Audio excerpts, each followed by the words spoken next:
कि जैसे कि किसी भी कलाकृति का मूल्यांकन करने में संयोजन के सिद्धांतों को ही आधार माना जाता है ना। संयोजन के ये सिद्धांत निम्न प्रकार से हैं, याद रखिएगा। संयोजन के सिद्धांत निम्न प्रकार से हैं। वह है पहला सामंजस्य, यानी सामंजस्य एवं सहयोग। क्या है? सामंजस्य एवं सहयोग, हार्मनी एंड यूनिट। किसी चित्र में रेखा, ध्यान दीजिएगा, ध्यान देने योग्य बातें पूछा जा सकता है। ये प्रश्न आपके लिए बहुत ही इम्पोर्टेंट है। जैसे कहा जाता है कि चित्र में रेखा, वर्ण, तान, पोत एवं आकृति आदि एक दूसरे से मिलते जुलते प्रतीक हो, मतलब मिलते जुलते प्रतीक हो। जो भी हम लोग चित्र बनाते हैं तो उसमें बहुत सारा चीज़, वर्ण का भी होता है, पोत का भी होता है, रेखा का भी होता है, बहुत सभी चीज़ का जो मिला करके जो प्रयोग होता है सबका बहुत ही आवश्यक है। तो वहाँ चित्र में सामंजस्य का अनुभव होता है कि कौन सी रेखा किस प्रकार से करें कि ताकि वो सटीक लगे, सही लगे, है ना। वही सही, वो सहयोग से तात्पर्य है संयोग के अंतर्गत प्रयोग में आने वाली वही विभिन्न तत्वों के माध्यम एकता व समानता, जिससे संपूर्ण संयोजन एकता के सूत्र में बांध रहे हैं। जैसे कि हम एक रेखाखंड खींचते हैं, वर्ण खींचते हैं, कर्ण खींचते हैं, आकृति बनाते हैं, तो सभी को मिला जुला कर क्या क्या होता है, तो यही एक बांधता है। और जब वो बंध जाता है, सभी रेखा कर आकृति सबका जब बंध जाता है तो एक चित्र उभर के आता है, एक पेंटिंग उभर कर आता है, और वही एक सही प्रतीक होता है ना। तो ये चीज़ है। आपको अनेक चित्रों का समूह एक ही स्थान पर एकत्रित हो, अनेक चित्रों का समूह, इधर से चारों तरफ से हम रेखा खींच रहे हैं, किसी भी चित्र का हम रेखा बना रहे हैं, किसी भी जीव जंतु का हम चित्र बना रहे हैं, तो सभी का एक ही जगह पॉइंट वो मिल जाता है रेखाओं से। कहने मतलब वही है ना। जबकि एक ही चित्र में एक ही विषय भाव तथा उसकी संबंधित रेखा है, एक ही सबका है। जैसे हम हमारा चेहरा देख रहे हैं तो चेहरा में क्या है कि एक ही नज़र आ रहा है, लेकिन इसका तरह तरह बने का, आँख का बनाने का लेकिन रेखांकन होगा, नाक का बनाने का अलग रेखांकन होगा, कान का बनाने का रेखांकन अलग होगा, दांतों का रेखांकन, यानी हर फेस का अलग अलग से वर्णों के माध्यम से, आकृति के माध्यम से जो भी है सभी तब करते हैं, तब मेरा चित्र उभरता है। जैसे संबंधित रेखा और रूप वर्ण ही एक भाव का है ना, आदि भाव रहे हैं, तो चित्र में सहयोग दिखाई देता है। चित्र में सहयोग दिखाई, एक दूसरे के चित्र का जब सहयोग दिखाई देता है, कहने का मतलब जब सहयोग सारे सब मिल जाएंगे तभी एक चित्र उभर करके आता है।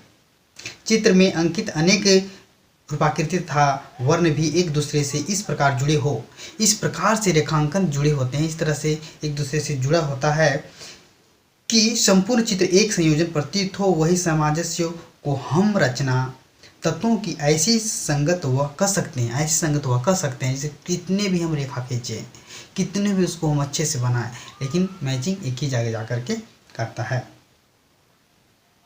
जो संयोग में एक तत्व की स्थापना करने में सहायता होते हैं। सामंजस्य कलाकृति में उन रुचिकर संबंधों को व्यक्तित करने का कार्य करता है जो सौंदर्य अथवा आनंद की अनुभूति कराते हैं। ठीक है, जो आनंद की अनुभूति करते, वाह क्या बात है, कितना अच्छा उन्होंने जो बनाया है, चित्र बनाया है, तो कैसी अनुभूति आपको अच्छा लगता है ना। कला तत्वों के माध्यम से सामंजस्य निम्न प्रकार से स्थापित किया जा सकता है। जो सामंजस्य हैं, जो निम्न प्रकार से हैं, आपको 6 हैं, तो इसके बारे में हम जानकारी देंगे। जैसे पहला याद रखिएगा, रेखा सामंजस्य। रेखा जो है, जो खींचते हैं, लाइन खींचते हैं, रेखा संबंधी, इसके बारे में विस्तार से हम बात करेंगे। वर्ण एवं तान सामंजस्य। वर्ण जो होता है और तान जो खींचते हैं, रेखा खींचते हैं, उसका सामंजस्य। धरातलीय अथवा पोत, जो सतह होता है, धरातल जिसमें हम बनाते हैं, जिसमें फ्लैट में बनाते हैं, पेपर में बनाते हैं, दीवार में बनाते हैं, तो क्या होता है, वो पोत है। तो वो चीज़ को सामंजस्य कैसे बनाएंगे, कैसे, तो इस तरह से करते हैं। आकृति सामंजस्य, जो आकृति हम बना रहे हैं, जो से चित्र बना रहे, आदमी को बना रहे हैं, जानवर का बना रहे हैं, फल फूल का बना रहे हैं, पत्तों का बना रहे हैं, पेड़ों को बना रहे हैं, क्या है, आकृति का सामंजस्य। उसके बाद अनुपात, अनुपात में कितना बड़ा आप बना रहे हैं, कितना लंबाई चौड़ा रखना है, कितना छोटा रखना है, तो सामंजस्य है। उसके बाद छठा नंबर में है श्रेणी क्रम, श्रेणी क्रम सामंजस्य। आप अगर फल का टोकरी है, अगर फल का टोकरी में एक फल दूसरे फल तीसरे फल से अगर जुड़ा हुआ है तो किस श्रेणीबद्ध में होगा। अगर श्रेणीबद्ध हम एक लैंड बना, स्किप लैंड बना रहे हैं हम, यानी दृश्य बना रहे हैं, तो देखिए सबसे पहले सामने जो नज़र आ रहा है, उसके बाद दूर में नजर, उसके बाद उसी तरह से आपको श्रेणी क्रम में आपको जोड़कर बनाना है। जैसे हमारे सबसे पहले नाक आ रहा है, दूर में थोड़ा आँख है, उसके बाल आता है, उसके बाद कान पीछे की ओर चला जाता है, तो ये श्रेणी क्रम में है। तो इस तरह से आपको जानना होगा, समझना होगा। तो ये चीज़ आप देख रहे थे कि ये जो है आपका, इसमें 6 चीज़ें फिर से एक हम रिवाइज करा देते हैं।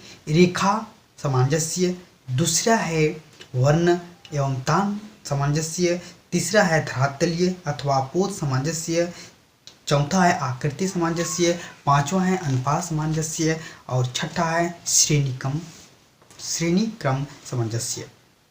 ठीक है, तो इसमें है कि हम आपको आगे दूसरा हम जो है संतुलन, संतुलन बहुत ही ज़रूरी है। किसी भी चीज़ को अगर हम बनाते हैं तो बिना संतुलन का आप अच्छे से चित्र का निर्माण नहीं कर सकते हैं। उसके लिए आपको चाहिए संतुलन, यानी बैलेंस। ठीक है, कला में संतुलन वह सिद्धांत है जिसके आधार पर चित्र भूमि में समस्त समान तथा विरोधी प्रभावों को व्यवस्थित किया जाता है। विरोधी मतलब आप जैसे बनाने लगे, आपका हाथ हिलने लगे, बनाने लगे आपका टेबल खिसक गया, बनाने लगे पेंसिल खिसक गया, बनाने लगे आपका ब्रश खिसक जाता है। तो इस तरह से आपको क्या करना होगा, उसको संतुलन बनाना पड़ता है। इसका लक्ष्य गतिशीलता को चित्रतल के दायरे में ही सीमित रखना तथा संयोजन को स्थिरता प्रदान करना। संतुलन का स्वरूप उस तुलना के समान है जिसमें केंद्र के बराबर दूरी पर समान भार स्थित हो। यदि वह भार उचित प्रभाव से संयोजित न किया जाए तो चित्र अनाकर्षण हो जाता है। अगर सही तरह से आप चित्र को नहीं बनाते हैं, अनाकर्षण हो जाएगा। तो बहुत ही संतुलन का बहुत ही भूमिका होता है कि संतुलन से किसी भी चित्र को बना रहे, संतुलन से बनाएं। अगर आप अच्छे से अगर नहीं कर पाते हैं, अगर कलर चढ़ा रहे हैं, कलर उधर उल्टा पुल्टा हो गया तो आपको सटीक नहीं लगेगा, खराब हो जाएगा। यदि यह भार उचित प्रभाव से संयोजित ना किया जाए तो चित्र आक्रामक हो जाता है। भार सिद्धांत के आधार पर चित्रकला में संतुलन के 2 प्रयुक्त होते हैं। पहला याद रखिए सम संतुलन, पहला है सम संतुलन। समान भार अथवा आकृति के चित्र के माध्यम से एक समान दूर करने पे संतुलन होते हैं। इसे संतुलन कहा जाता है। क्या कहा जाता है? संतुलन कहा जाता है। असंतुलन में होता है असमान भार अथवा आकृति चित्र के माध्यम से आसान दूरी पर रहने से असंतुलित हो जाता है।